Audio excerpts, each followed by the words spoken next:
This is exactly right. Capture your favorite summer feeling with Pandora Jewelry. Discover a collection inspired by the sunshine, freedom, and moments that make the season unforgettable. From sun-kissed metals to personalized pieces ready to be engraved with your summer mantra. Each design moves with you from beach days to golden nights and every memory in between. Shop Pandora Jewelry's new summer collection in-store or online at pandora.net and let your summer unfold. Goodbye. Summer is for adventures, road trips, and adding a whole lot of miles to your car. That's why it's worth stopping at Valvoline Instant Oil Change first. Their trained techs help you get road trip ready with an oil change and an 18-point maintenance check included with every oil change, checking your tire pressure, wipers, lights, and more. Valvoline Instant Oil Change techs complete over 270 hours of training, so your car's in capable hands. Best part? You can stay in your car and you're in and out in about 15 minutes. Valvoline Instant Oil Change. Change wisely. Goodbye. The Hulu original series Furious is now streaming on Hulu and Hulu on Disney+.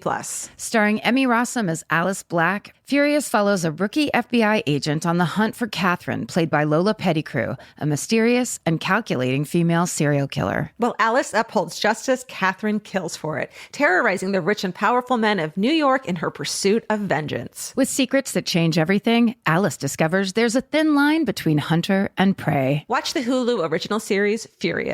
Now streaming on Hulu and Hulu on Disney Plus for bundle subscribers. Terms apply. Goodbye.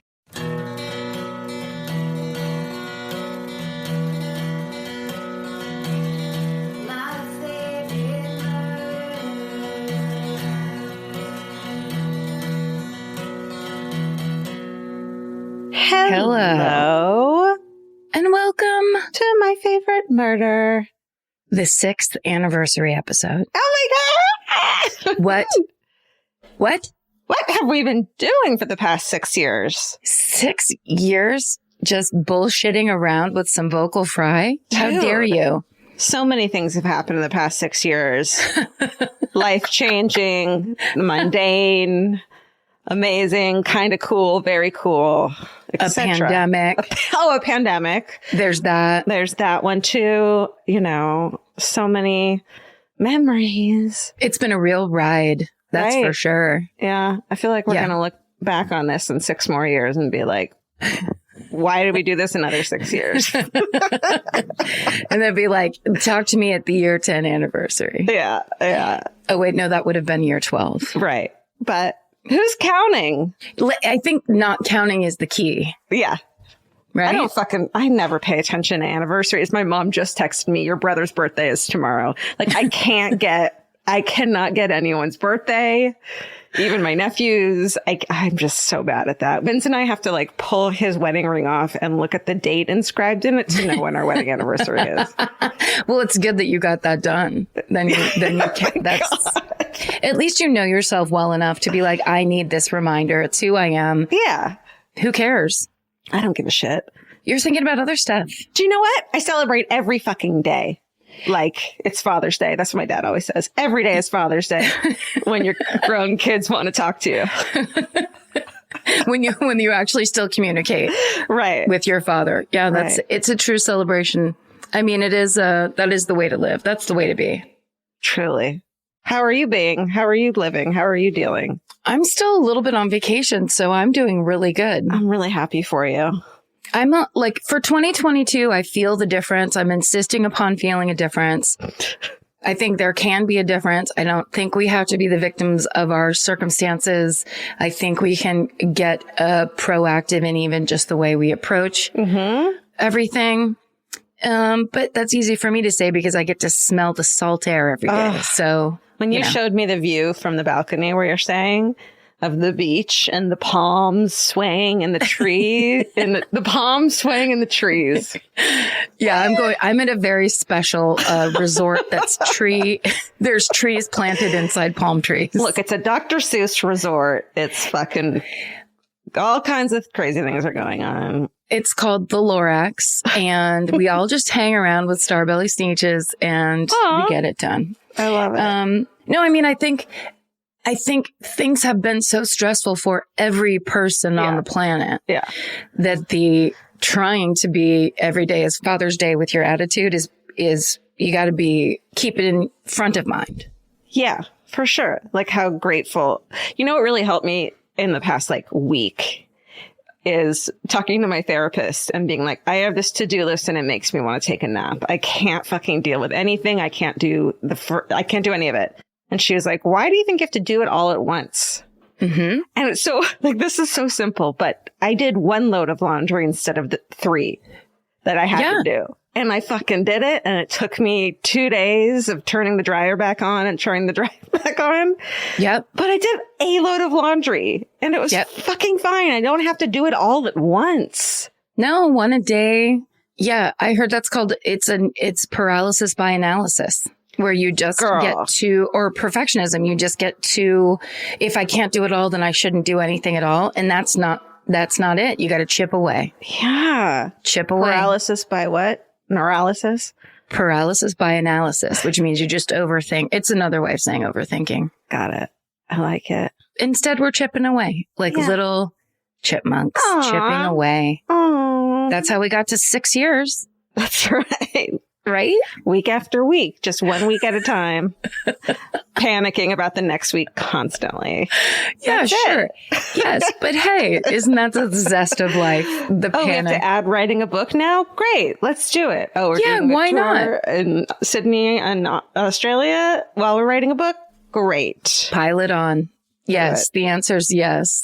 Shonda Rhimes, a year of yes. We're doing it. Every day is Shonda Rhimes Day when you try hard enough. That's what we say. You know, we say that. That's right. Are you fucking watching the show of one of my favorite books that I mentioned a million times here, which I think you read, Station 11? I had started Station 11, yes. On HBO. Oh. It's really beautifully done, except for they got to the part where the traveling theater group where I was like, this is too much like college. I have to dip. Sorry. Gotta go. It's so like college, and like in the book, they're like, you know, first violin has beef with second flute because he once said this thing about that. And like, you know, the fucking actor from Shakespeare used to fuck third guitar. And so they don't talk to each other. And like, there's just so much, even in the end days, there's beef. Of course. And drama. Yeah. But no, everyone I know, especially writers, love it and talk about it a lot. So I know I have to keep going. And Mackenzie, what's her last name? Phillips, Powers, Austin Powers. Mackenzie Austin Powers. Mackenzie Davis. That's right, Stephen. Thank you. Mackenzie Davis is so fucking incredible in it. Yeah, and she's great. Such an incredible actor. And the little girl who plays her as a little girl. I love it. And it's not even true to the book, which usually, of course, drives assholes like me crazy, but it still like works and it's perfect. Yeah. But read the book. It's beautifully shot. I don't know the book, but from what I experienced, the first episode hooked me right in. And then I went right along. But also, and this is the kind of thing to keep in mind, if you're in a pandemic and you're watching a show about apocalyptic end days, you have to, go gently into that bad night. I could understand why people would be hesitant to watch it, but it doesn't feel like now. It feels like, good. Different. Oh, Jeevan. Himesh Patel, who plays the character Jeevan in it, who's like the initial guy who tries to save the dude on stage, who was also in that movie Yesterday where everyone forgets the Beatles existed, and he's so fucking good. He's great. I have a crush on him. He's like such a great actor. He's really good, and he's really good in that show. Yeah, love him. Yeah, good job, everybody. Good job. Love it. Had to say it. I want to tell you about a podcast I just stumbled on. It's real short. It's really satisfying. I heard about it from my friend Anne Donahue, the pride of Canada, Anne Donahue. Of course. It's a podcast called Sweet Bobby. Oh. And it is a catfishing story unlike anything you've ever heard in your life. Holy shit.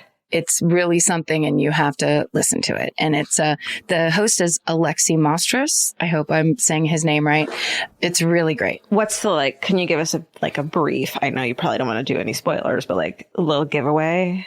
I'm not going to do any spoilers. It's just someone gets catfished, and the host Alexi actually says it in the beginning. I'm about to do the thing you should never do in a suspenseful story. I'm going to tell you right now, she's being catfished, because that's how.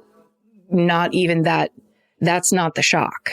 It's like it's really worth listening to and hearing the story, because again, it goes into why do people do what they do.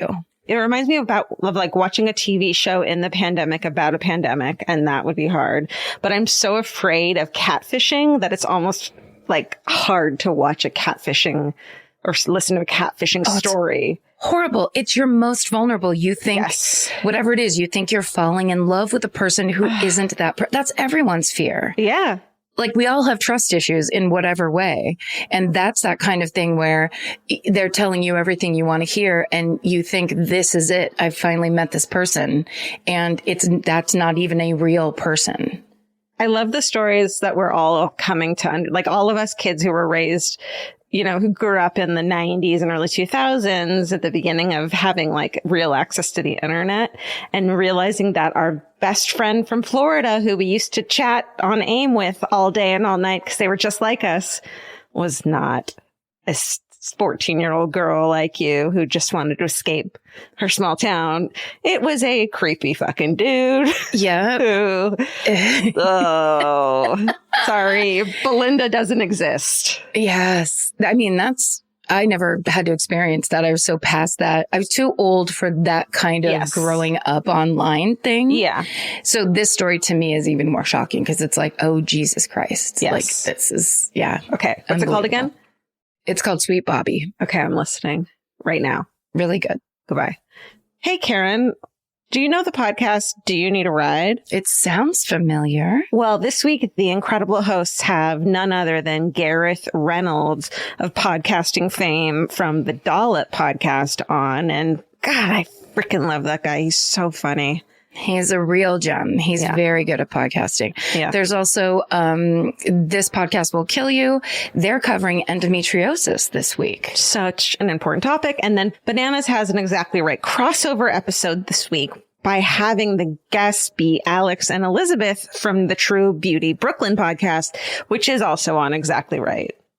And if you want to go fucking deep into the Matrix, this week's True Beauty Brooklyn podcast guest is Dr. Dan from the Parent Footprint podcast, which is also on Exactly Right. That's right. Jesus, rabbit hole time. Also, we've got some merch. There's a new You're in a Cult t-shirt design that we really enjoy that you might want to go take a look at. It's cool. It's cool.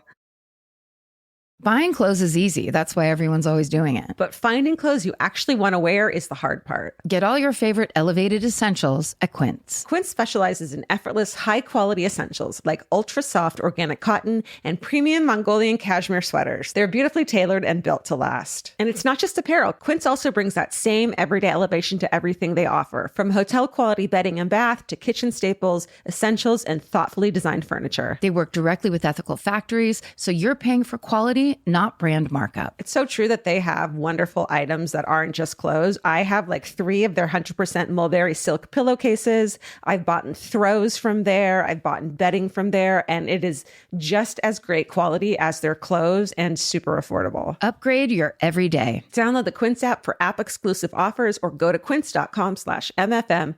Get free shipping on your order and 365-day returns. Now available in Canada and the UK too. QUINCE.com/MFM. Goodbye. The right piece of furniture can completely change your room. And your life. It's amazing what one good couch can do for morale. And that's why there's Article. Article makes it effortless to create a stylish, long-lasting home at an unbeatable price. They take great care in curating their collection, focusing on pieces that stand the test of time. There's no filler. Every item is chosen for its craftsmanship, design, and lasting value. And with Article's 30-day satisfaction guarantee, you can shop with confidence, knowing that if you're not completely in love with your new furniture, you can easily return return it. I recently needed to replace my old outdoor dining room table and chairs. So, of course, I went straight to Article. They have the Sarik outdoor dining set. I got it in khaki green. It's such a cute, like minty green. It looks so good in my backyard. I can't wait to have alfresco dinners all summer.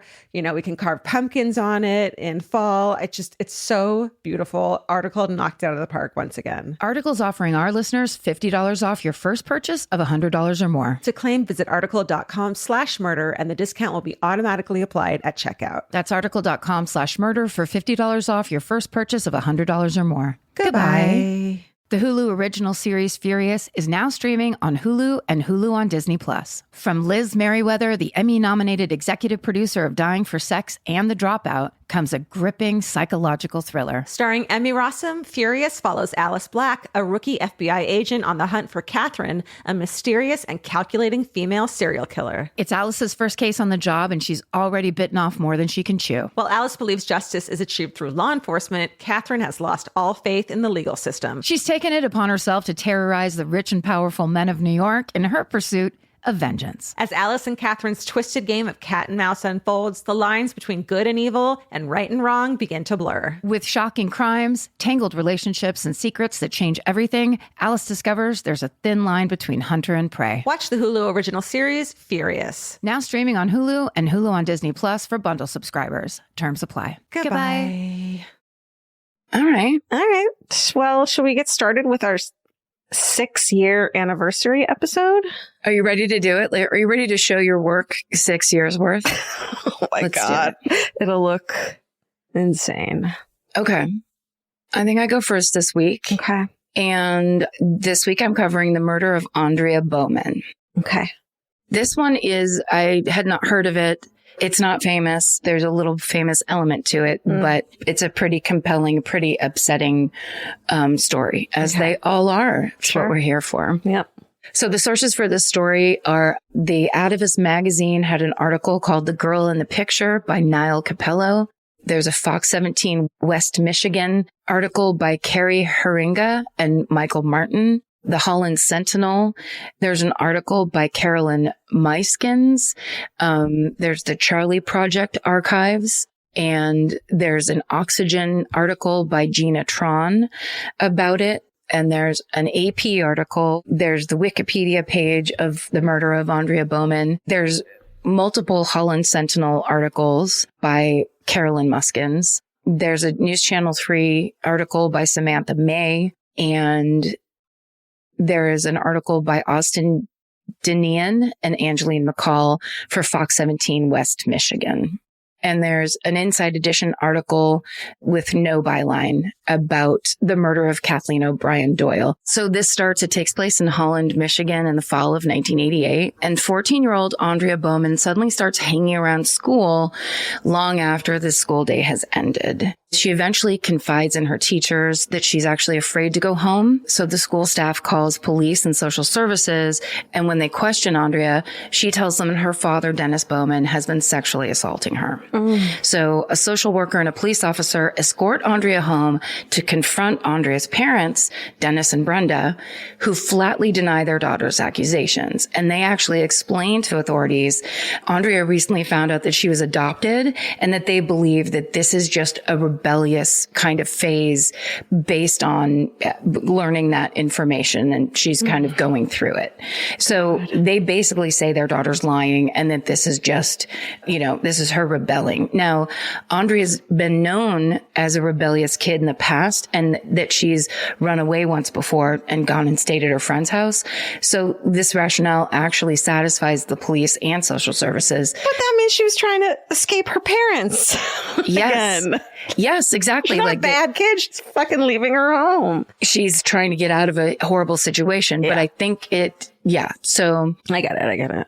It works, and the adults are believed and the children are not believed. And essentially they leave Aundria at the Bowman's house and nothing happens.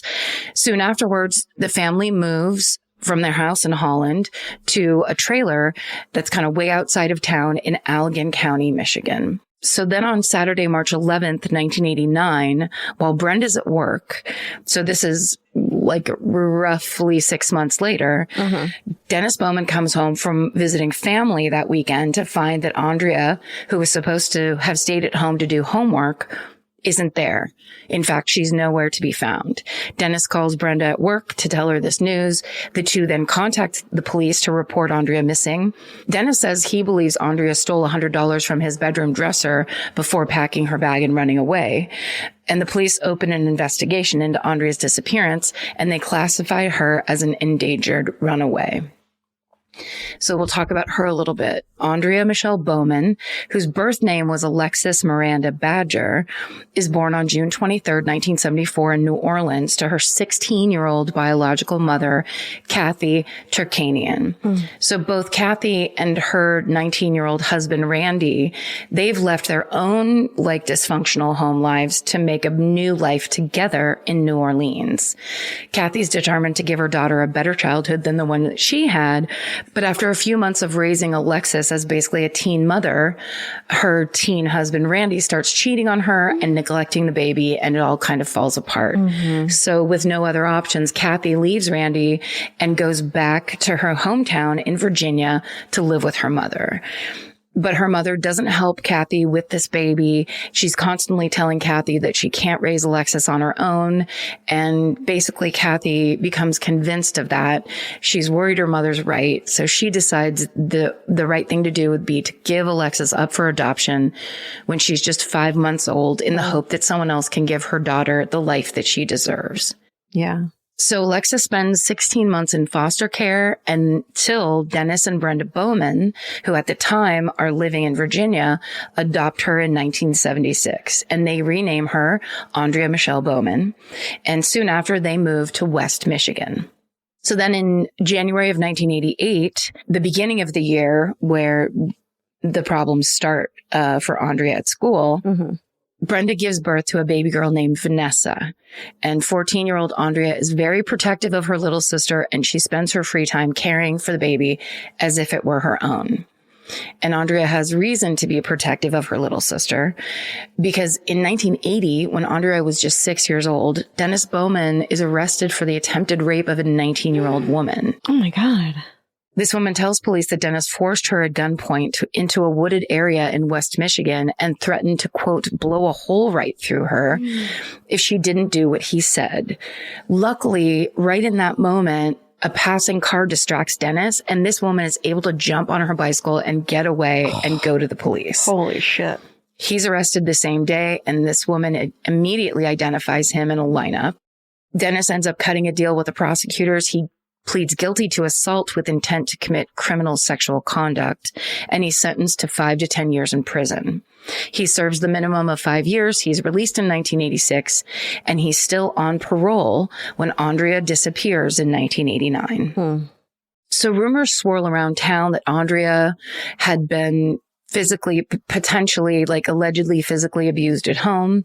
When she was in middle school, there's kids that say that one day she got on the bus and she was bleeding. Her wrist was bleeding and they weren't sure if it was self-harm, or some heard that it was because she was trying to break back into her house after her parents locked her out. No matter what, the stories are disturbing. There's clearly something going on in that house. But given the era and the general mindset of this Michigan town, people minded their own business. No one looks into it. No one questions the Bowmans about it. That's such a crazy little detail right there. Is she claimed she was being sexually assaulted. They bring her home and the dad is on parole for attempted sexual assault, and they still don't believe her. Yes, they don't connect it. Yeah, it's like they're not looking into it, or the parents are so convincing, right, that they don't think to look into it. I mean, the fact that those things weren't that wasn't linked. I mean, because it's the late 80s, so there's not computer systems, there's no internet. Yeah, it's not. They would have to have all those files. They would have to know. Right. Okay, so in the weeks following Aundria's disappearance, Dennis and Brenda move once again from that trailer outside of town to a new house in Hamilton, Michigan. And over the next few months, Brenda calls around to Aundria's friends. She's asking them if anyone has seen her, and they all say no. She also makes several phone calls to the police saying she's gotten tips from people saying that they've spotted Aundria around town. Police look into every tip that Brenda gives them. None of these sightings are ever verified. So now it's 1993 and Aundria has been missing for 4 years. So this is the year that the band Soul Asylum releases the music video for the song Runaway Train, which if you grew up in this time, you know, this video was a song about missing children. And the video actually featured photos of 36 children who were missing at the time. And Aundria Bowman is one of those kids that's featured in the video. Oh my God. This video was on constant rotation on music video channels. And this video leads to finding 25 of the 36 missing kids. Holy shit. Which is amazing. And like, what a beautiful thing the Soul Asylum did for those families and for those kids. But sadly, Aundria is not one of the kids that gets found. Her case remains unsolved and eventually goes cold. So then in 1998, Dennis Bowman is caught breaking and entering the home of his former coworker, 20-year-old Vicky Brink in Ottawa County, Michigan. So Vicky's had several break-ins at her house, so she installed a security system. And when the alarm goes off, a police officer arrives to find Dennis Bowman exiting her back door. He tells the officer that he's been staying with Vicky.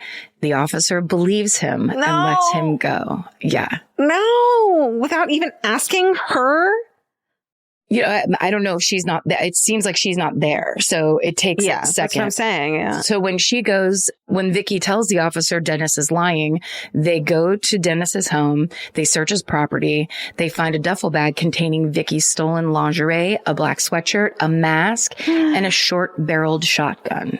Oh, fuck. Yeah. So Dennis is arrested on the spot. He pleads guilty to the breaking and entering charge, but not before giving the court letters from several people defending his character. Ew. And those letters are from his boss, a member of his church, his sex offender group counselor, the principal at his daughter Vanessa's school, and his wife, Brenda. Yeah. Never defend someone. You just don't know. He also writes the judge a letter himself in which he says, quote, I am the father of 2 lovely daughters, one 25, the other 11, and I feel that being a parent is one of the most important and sobering things a person can undertake, end quote. Fuck you, dude. Oh my God, I hate his guts. He fails to mention that 25-year-old daughter he's talking about has been missing for 10 years. So these character testimonials actually end up helping lessen Dennis's sentence for this crime. Okay, so then in 2009, an amateur forensic sketch artist in El Segundo, California, named Carl Koppelman, is scrolling through NamUs, which is the National Database of Missing Persons and Unidentified Bodies, when he comes across a Racine County Jane Doe. So this Jane Doe is found in a Wisconsin cornfield in 1999. She'd suffered broken bones and there were signs of sexual assault, but a combination of rain and decay made it difficult for authorities to determine an exact cause of death or identify the body. So when Koppelman plugs this Jane Doe's basic traits into NamUs, her hazel green eyes, her pierced ears, the short reddish brown hair, he gets a close match to Aundria Bowman. The doe's approximate age at the time of her death aligns with the age of Aundria, what she would have been in 1999, which is 25 years old. Plus the location where this Jane Doe was found is a 4-hour drive from where Aundria was last seen. So this is all enough to prompt investigators to start looking at this cold case again. But they needed a relative's DNA to see if the Racine County Jane Doe is in fact, Aundria. So authorities tracked down her birth mother, Kathy Turkanian. Wow. When they talked to her in 2010, Kathy's life is completely different than the one she was living when she was a teen mother who was forced to give up her child. Now she's graduated from nursing school and she lives a very comfortable life with her new husband in Massachusetts. She'd always wondered about Alexis, her daughter Alexis, who's now Aundria, and she'd always hoped that she was happy. So getting a letter saying that her daughter may have been murdered is, of course, shocking and heartbreaking. That's just so sad that, like, you think giving a child up to have a better life, and then someone wanting a kid and stepping up and adopting, that they'd still be monsters, you know? Like, you wouldn't. It's worst case scenario. Yeah. As for someone who's trying to do the right thing for this baby because they love them so much. Totally. So, of course, Kathy's more than willing to provide a DNA sample, but she also wants to know more about what happened to her daughter. So she scours the web for answers.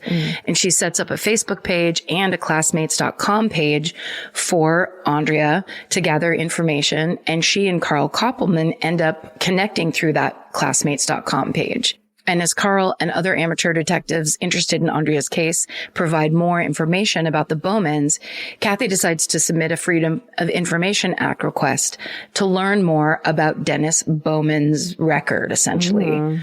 And when she learns about these crimes, she immediately suspects he's involved with Aundria's disappearance. But she knows that she has to find proof. And then she's dealt another blow. Those DNA results that came back on the Racine County Jane Doe, it's not Aundria. No. Right. The body's later identified as a young woman named Peggy Johnson. But Kathy really believes that Dennis Bowman has something to do with Aundria's disappearance. Yeah. And she's now determined to figure out what happened to her daughter. So Kathy and Carl Koppelman continue their web sleuth investigation. They go to Michigan together several times to talk to the police about the case. They search for old acquaintances who might have more information. And they also go and scope out the Bowman's house. And from a distance, they can see the backyard of the Bowman's house. And Kathy spots a patch of cement on the property. Yeah. And she is so afraid that her daughter could be buried underneath it. Oh my God. So in September of 2013, Carl and Kathy attend a missing persons event organized by local law enforcement called Missing in Michigan. And during one of the group sessions, Kathy and Carl spot Brenda and her daughter Vanessa. No. Brenda Bowman. Brenda tentatively approaches Kathy because she's aware of these accusations that Kathy's been making about her husband on Facebook and elsewhere online. Yeah. And this turns into a confrontation, which turns into a screaming match. Kathy demands that Brenda tell the truth about her husband. Brenda defends Dennis, of course, saying that they did everything they could to cooperate with police and to try and find Aundria. It's just, it's a horrible, it's like worst case scenario for an event like that where they're trying to solve problems. And it's horrible. Oh my God. So meanwhile, now while all that's going on, cold case investigators in Virginia are making headway on a seemingly unrelated case, the 1980 unsolved murder of a woman named Kathleen O'Brien Doyle. So Kathleen was a 25-year-old aspiring novelist, and she was the daughter of a U.S. naval officer who was married to a Navy pilot. So Kathleen's husband was deployed in 1980, leaving her alone in their Norfolk, Virginia home. And there she was found raped, bound, and murdered. So in 1983, the police thought they had their culprit when serial killer, this stupid motherfucker, Henry Lee Lucas, confessed to her murder. Motherfucker. But when DNA testing proved that to be a lie, Kathleen's case ran cold. But as genetic testing technology starts to improve in the 2000s, cold case investigators run Kathleen's crime scene DNA samples through their new DNA database system, and they get a list of 30 potential suspects. Wow. And now all they need to do is collect the DNA from each of the suspects to see if they can confirm a match to someone on that list. That seems like a huge undertaking. Yeah, that's quite a job. Yeah. Okay, so in 2019, and this is how much these cold case investigators stayed on this. It's pretty amazing. They meet detectives from Michigan at a conference. And when they show the Michigan detectives the suspect list from Kathleen's murder case, the Michigan investigators immediately recognize one of the names, Dennis Bowman. Wow. When they put the timeline together, they discover Bowman was still living in Michigan at the time of Kathleen's murder. In fact, that's when he was out on bail and awaiting trial for the attempted rape of the 19-year-old West Michigan woman. So Kathleen O'Brien Doyle's murder took place while Dennis was on a 2-week leave for his Navy Reserve service requirement that he was fulfilling. So while he's out on bail, he goes to do his Navy Reserve service, and then he's on leave for that service. And this is all taking place in Norfolk, Virginia. Oh, for fuck's sake. And it turns out, but this is the part I really love, getting Dennis's DNA turns out to be easier than the Virginia investigators could have imagined, because it turns out that Brenda and Dennis had gone to the Holland, Michigan police station a couple years prior to complain about the online harassment from Kathy Turkanian. So while they're at the police station to lodge that complaint, the police offered Dennis a bottle of water. Yes. Which he took and drank and left there without a second thought. And those cops saved that bottle and they kept Dennis's DNA sample on file. So when they Virginia fucking knew they would find something eventually. They fucking knew it. They knew that he'd already been prosecuted for sexual assault a couple times. They're like, let's just slip this in the back pocket. Yeah, we might as well. Evidence room. Oh my God. Someone was very smart. Yeah. So when Virginia investigators test the sample, they find a direct match to the DNA found at the scene of Kathleen's murder. Oh my God. So on November 22nd, 2019, Michigan police, in cooperation with the Virginia authorities, raid the now 72-year-old Dennis Bowman's home and arrest him.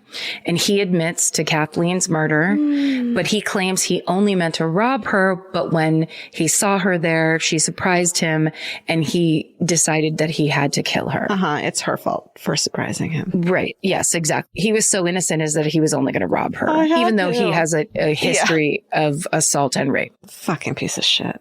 Dennis pleads guilty on June 10th, 2020 to the first-degree murder and rape of Kathleen O'Brien Doyle, as well as to a related burglary charge. And he's given 2 life sentences for her murder and an additional 20 years for that burglary charge. But Kathy Turkanian still wants justice for her daughter. Yeah. And luckily, it doesn't take long for her to get it. Because while behind bars, Dennis Bowman starts copping to more crimes. What? The first one he confesses to is the 1979 rape of an unnamed 27-year-old Michigan woman. Apparently, he broke into her home, bound and gagged her, then raped and robbed her. And although she was able to give a thorough description of her assailant, Dennis had never been caught.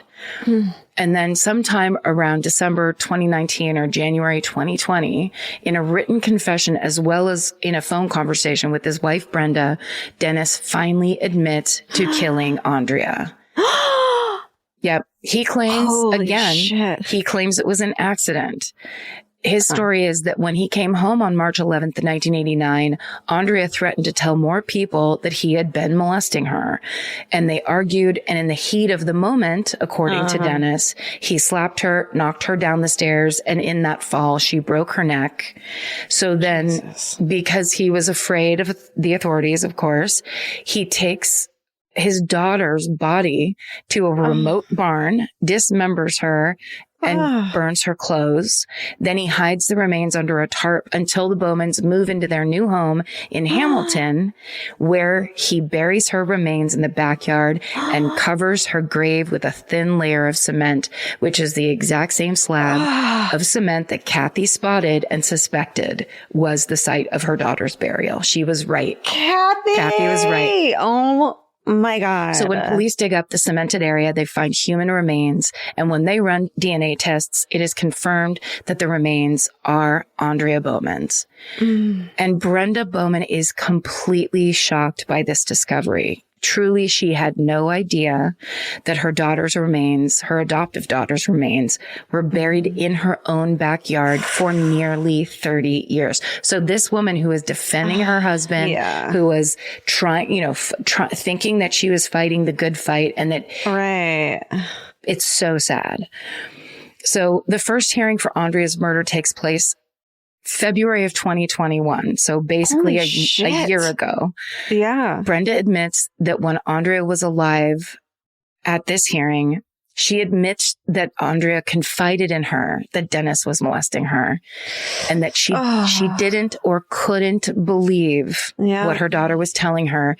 And she confesses that she told Aundria, that's a lie and you know it. When I hear these stories, I mean, I think everyone, it's so heartbreaking. And so unfortunately, we hear it over and over again. It's so sad. Like, you're siding with your husband rather than your daughter. Why would she make that up? It's awful. It's just so sad. So that trial got delayed by COVID, of course. It got rescheduled for January 11th, 2022. That's tomorrow. Okay, I was just going to look down on my computer, like, what day is it? Oh, my, so when this comes up on Thursday, it'll have happened already. Yeah. But on Wednesday, December 22nd of last year, Dennis pled no contest to the second-degree murder. His sentencing takes place next month on the 7th, and Kathy Turkanian plans to be there. Hell yeah. Of course, she's also planning on working to obtain custody of Aundria's remains. Mm-hmm. Kathy still calls her Alexis, by the way, her birth name. Of course. Because Kathy wants to arrange the funeral and give her daughter a proper burial. Mm-hmm. And that is the tragic story of the murder of Aundria Bowman. Wow. Wow. That's such a bananas story. I had never heard that. Yeah, me either. It's so heartbreaking. It's just so heartbreaking. Yeah. Ay vey. Right. Well, great job. Thank you. Thank you for sharing that. The Hulu original series Furious is now streaming on Hulu and Hulu on Disney+. From Liz Merriweather, the Emmy-nominated executive producer of Dying for Sex and The Dropout, comes a gripping psychological thriller. Starring Emmy Rossum, Furious follows Alice Black, a rookie FBI agent on the hunt for Catherine, a mysterious and calculating female serial killer. It's Alice's first case on the job, and she's already bitten off more than she can chew. While Alice believes justice is achieved through law enforcement, Catherine has lost all faith in the legal system. She's taken it upon herself to terrorize the rich and powerful men of New York in her pursuit of vengeance. As Alice and Catherine's twisted game of cat and mouse unfolds, the lines between good and evil and right and wrong begin to blur. With shocking crimes, tangled relationships, and secrets that change everything, Alice discovers there's a thin line between hunter and prey. Watch the Hulu original series, Furious. Now streaming on Hulu and Hulu on Disney Plus for bundle subscribers. Terms apply. Goodbye.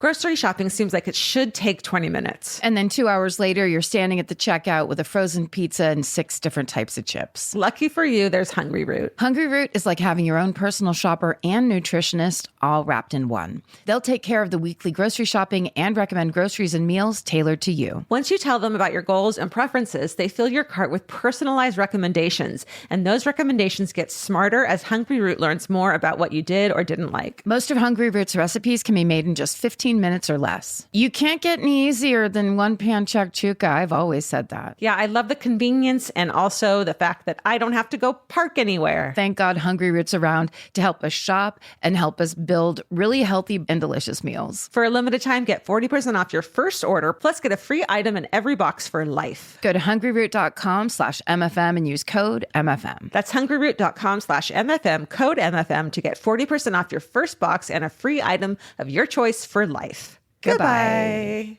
There's nothing better than just laying around. Whether you're fully horizontal or at a slant, it cannot be beaten. Unless, of course, you have a Lola blanket. Lola is the world's #1 blanket, crafted with ultra-soft luxury vegan faux fur and a signature 4-way stretch that sets it apart. Their products are machine washable and double hemmed for durability, and they stay flawless. No pilling, no shedding, even after repeated washes. And there's more. Lola also makes weighted blankets, matching pillow sets, and super soft pet beds.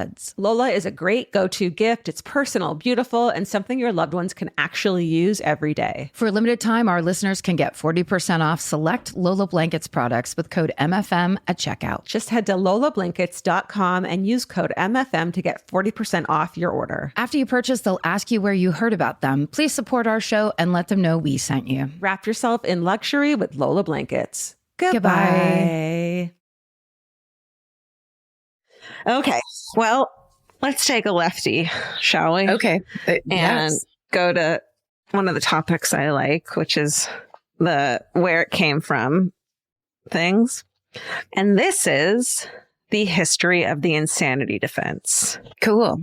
Okay, so the sources used for today's episode are a PBS Frontline documentary, Cornell Law School, an Indian Journal of Psychiatry article written by T.V. Asokan, the University of Missouri, Kansas City School of Law, and a Psychology Today article written by Dr. Susan J. Lewis.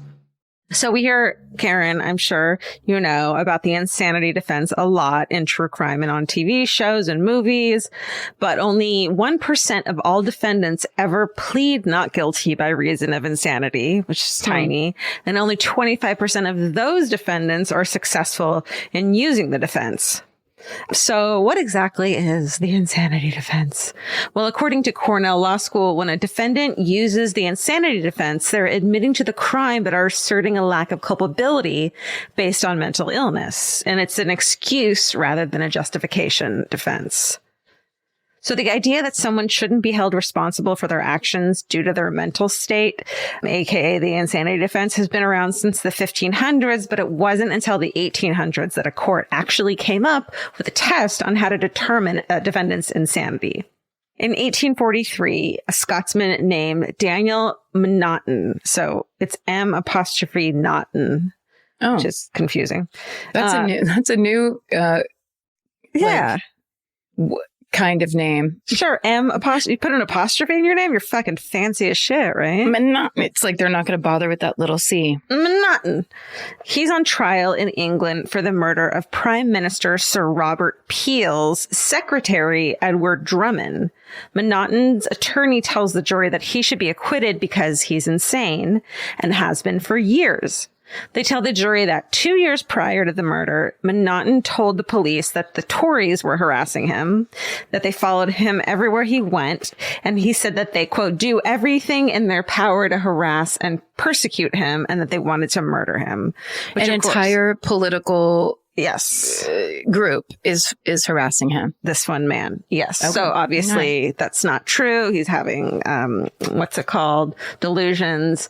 His paranoia continued to grow over the next 2 years to the point where he decided that in order to end this harassment that he was delusional about, he had to kill the Tory Prime Minister, Sir Robert Peel. So on June 20th, 1843, M'Naughton waits outside of Peel's house with a gun, and then a man comes out of the house and starts walking down the street, and M'Naughton walks up behind him and shoots the man in the back, thinking it's Peel, and he does it in front of a bunch of witnesses. He's not trying to, keep it secret. Fires the gun, and then it turns out that it wasn't Peel, but his secretary, Edward Drummond. Oh. I know, what a bummer, right? The defense tells the jury that while awaiting trial, M'Naughton was examined by multiple psychiatrists, one of which, Dr. Edward Monroe, testifies that M'Naughton's delusions are real to him, and the things he thought were at least actually happening to him. Mm-hmm. So other psychiatrists testify for the defense, saying that M'Naughton is insane. Even the two psychiatrists called by the Crown, the prosecution, say that M'Naughton is insane. So he's acquitted and is ordered to spend the rest of his life in an institution. The court and press are super fucking pissed about this verdict. They don't feel like M'Naughton is insane enough to get away with murder. They basically think he's getting away with murder and making up an excuse. Right. Queen Victoria asked the House of Lords to come up with a set of requirements a defendant must meet in order to be found legally insane. And so this set of requirements becomes known as the M'Naughton Rule. According to Cornell Law School, the M'Naughton Rule requires that a defendant has to prove one of the following two things: that at the time of committing the crime, the defendant was either, quote, laboring under such a defect of reason from disease of the mind as not to know the nature and quality of the act he was doing, or two, quote, if he did know that he did not know what he was doing was wrong. Right. So the M'Naughton Rule really stresses the idea of a defendant knowing right from wrong at the time of the crime. And so the fact that M'Naughton did this in front of a bunch of witnesses says that he wasn't aware that it was wrong. And because of this, it's now much harder for someone to be found insane in the eyes of the law because of these two rules. For example, if these requirements existed when M'Naughton himself was at trial, he would not have even been acquitted. So the laws don't even pertain to the person it was named after. Following the creation of the M'Naughton rule in England, courts in the United States adopt the rules for themselves. But by the mid-20th century, some states realize that the rule is missing something, which is that it doesn't take into consideration someone's ability to control their actions.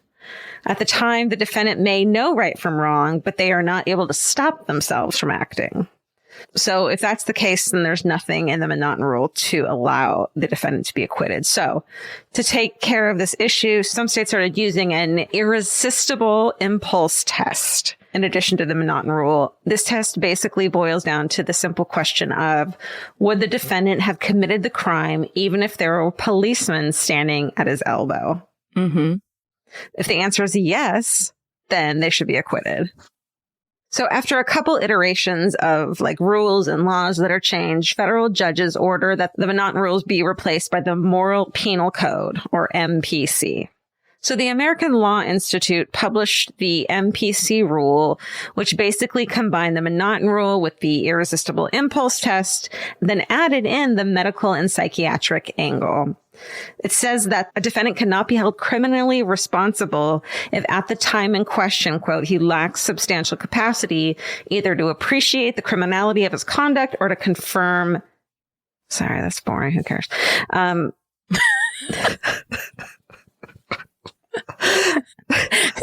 No, because it's like the little details that drive down how they figured out how to get to this in the first place, which is a thing that at this point people have exploited.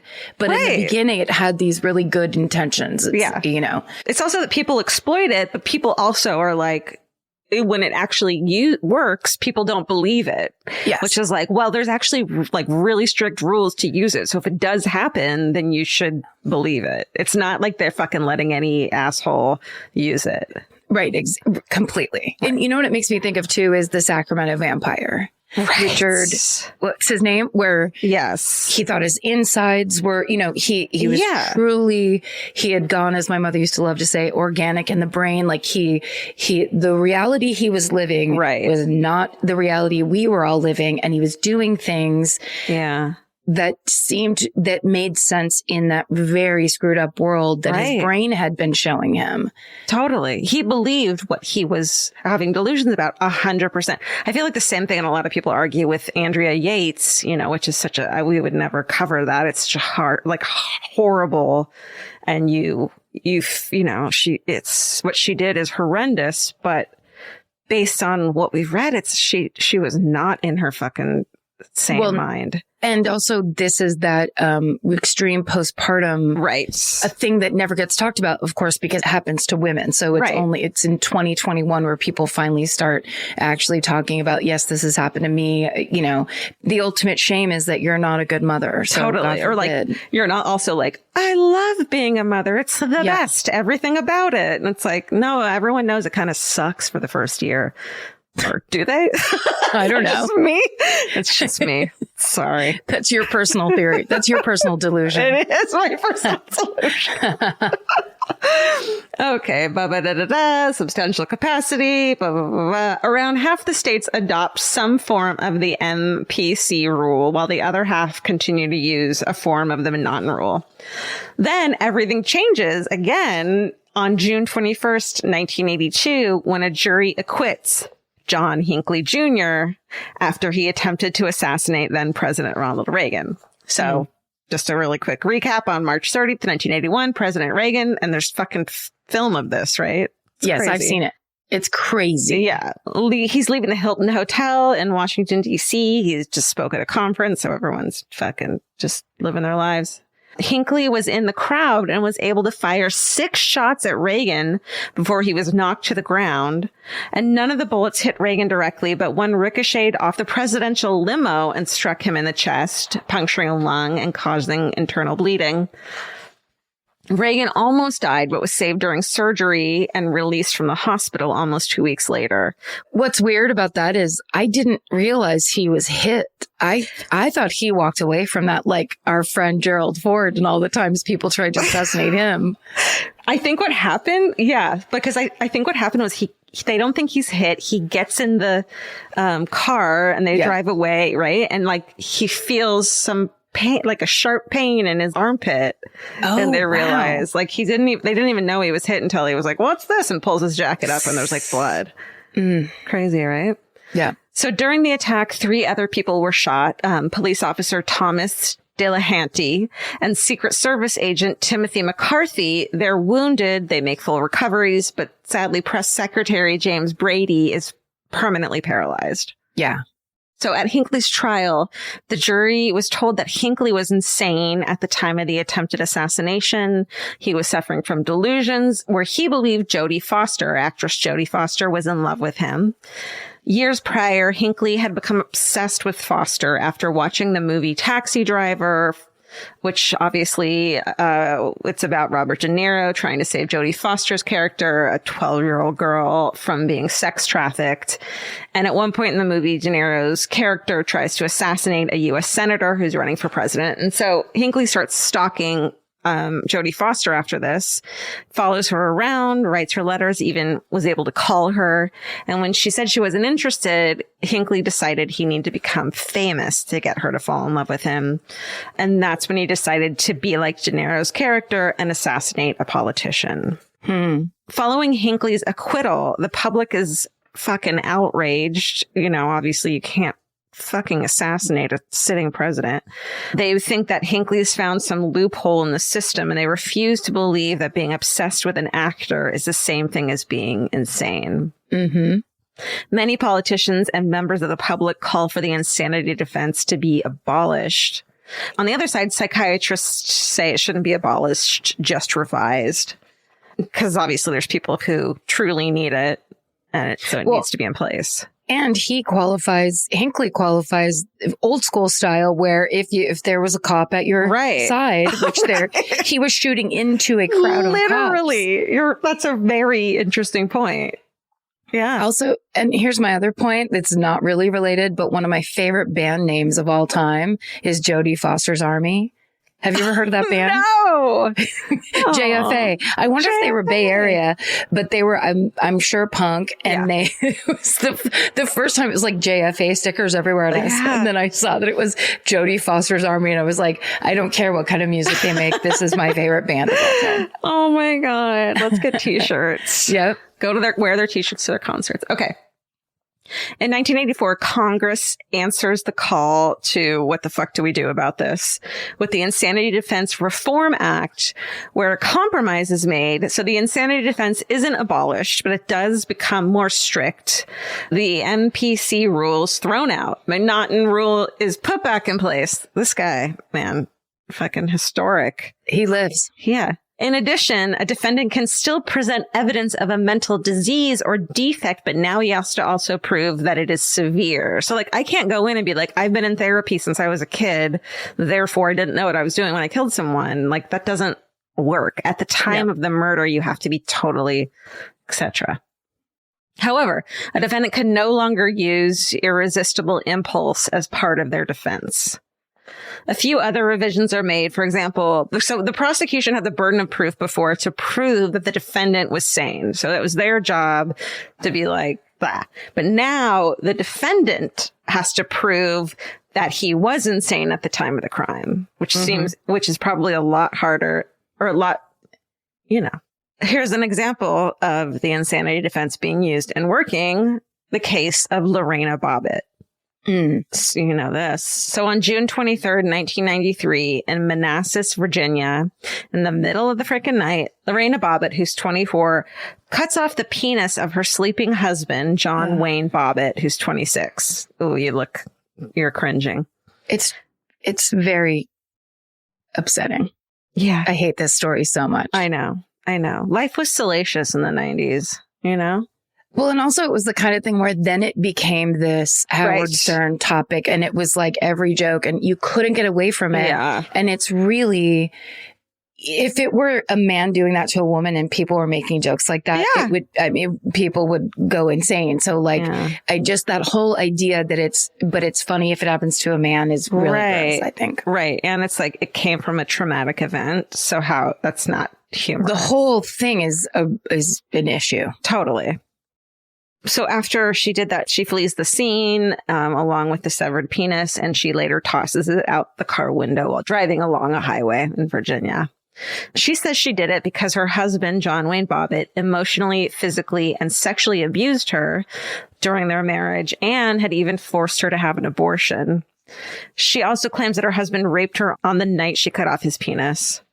Her defense lawyer, Blaine D. Howard, states that after suffering years of John's abuse, she had just snapped, using that word, due to the PTSD and clinical depression the abuse had caused her, which caused her to have that irresistible impulse in the moment. She's acquitted in 1994 at her trial, and though she's ultimately committed to a mental hospital, 5 weeks later, the judge orders her to be released. Through the years, the insanity defense continues to evolve. Someone who is found guilty but mentally ill is still held criminally responsible. But since they are mentally ill, instead of going to prison right away, they receive mental health treatment. But once they're done with treatment, they serve the remainder of their sentence in a regular prison. This differs from the not guilty by reason of insanity acquittal verdict, where the defendant receives treatment but is released if and when they finish treatment, which seems a little more level-headed to me, right? Depends. Yeah. You know what? Right? It all depends. It's contextual, all of it. It is. And today, each state has their own rules when it comes to the insanity defense. The federal government's laws on the insanity defense remain the same as they did in 1984. And that is the history of the insanity defense. I mean, I think it's interesting to look back on the conversation when, as Dave Holmes talks about in his brilliant podcast, Waiting for Impact, the monoculture. We were getting one story from basically one or two news sources about these things and told what to think about these topics. So it was like, the insanity defense is bullshit. And whoever was saying that, we're like, yes, it is, because that's all we heard. And there was very little nuance or expanded conversation around that. So it was like, oh, these bad guys are using it to get out, and that's all it is. Where obviously, as we know, and the longer we tell these stories to each other of these horrible things and the why behind it, it's like there's a lot of different whys behind these stories, and mental illness is a big part of many of them. Well, I think what's changing the conversation and culture is that mental illness is, you know, always evolving, but starting to be more understood as something that is rampant in our society, because it was so shamed and hidden, and like, you know, there's the crazy kid in your family, send them away. And now it's like, this happens in everyone's family. There's someone in everyone's family, or there's, you know, you with your own mental illnesses and your own issues. And we all have PTSD in some fucking way, or some, you know, trauma.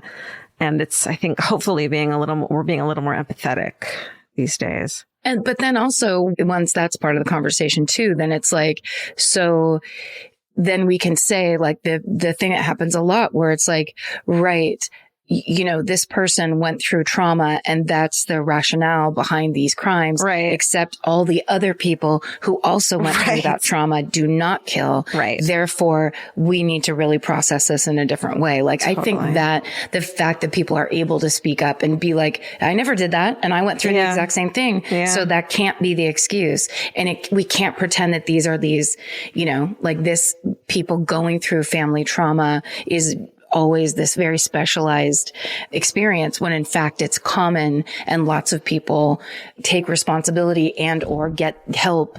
And also back then there used to be state run help. We need mental health services back. Oh God. We need services. So people. bad. Thanks, Reagan. Fucking. Well, for our 6th anniversary, should we maybe each do one or two fucking hoorays? Let's do it. Okay.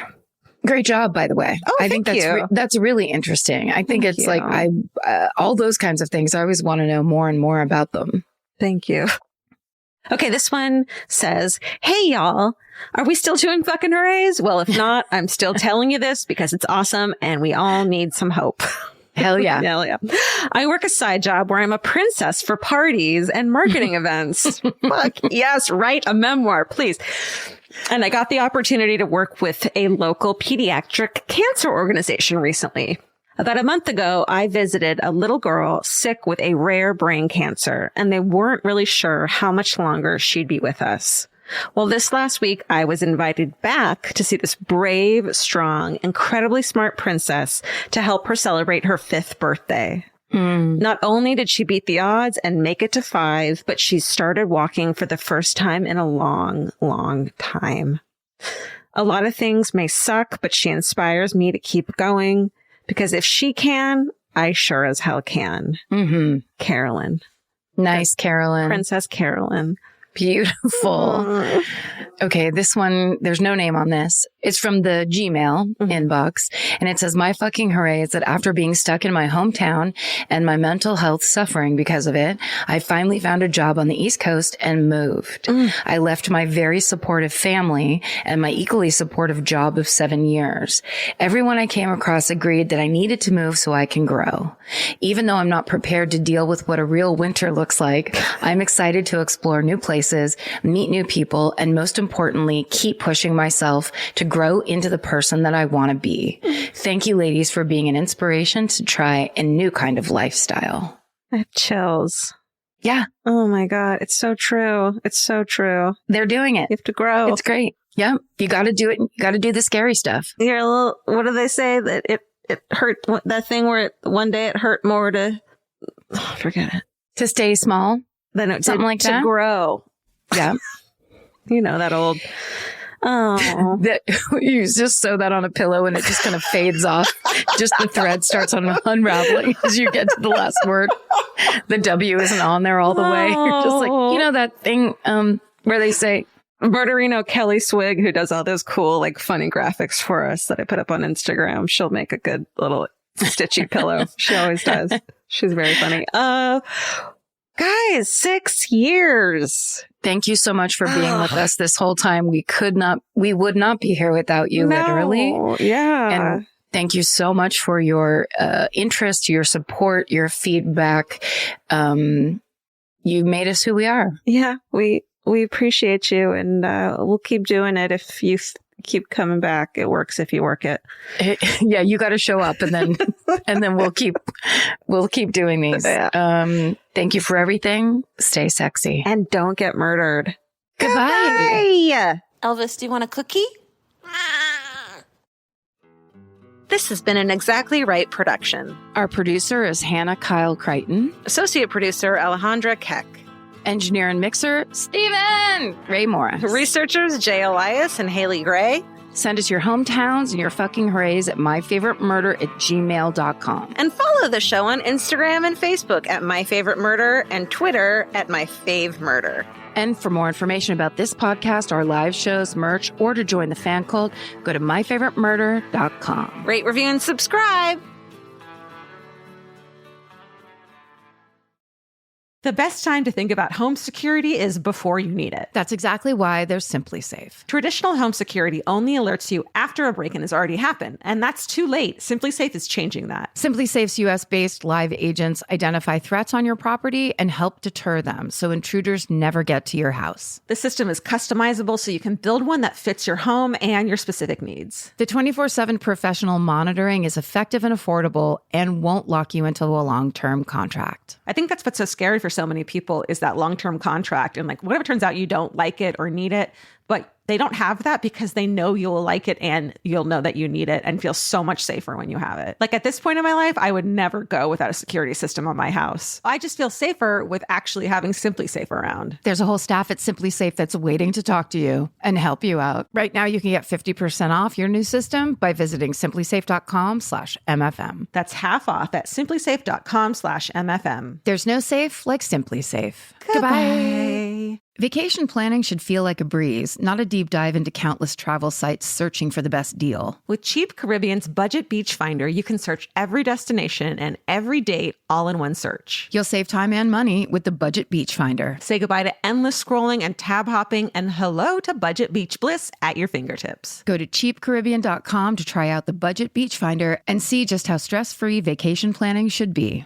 Goodbye. This may surprise you, but clothes that feel good and look good don't have to be mutually exclusive. Designs that make you feel as good as you look is what Hill House is known for. Hill House Home invented the viral nap dress. Hill House makes fun, versatile fashion that elevates your look. I now own 3 nap dresses. I love them. They're so comfy and cute. Pockets for days. You know? Get 15% off your first order of $100 or more at hillhousehome.com with code MFM15. That's MFM15 for 15% off at hillhousehome.com. Goodbye.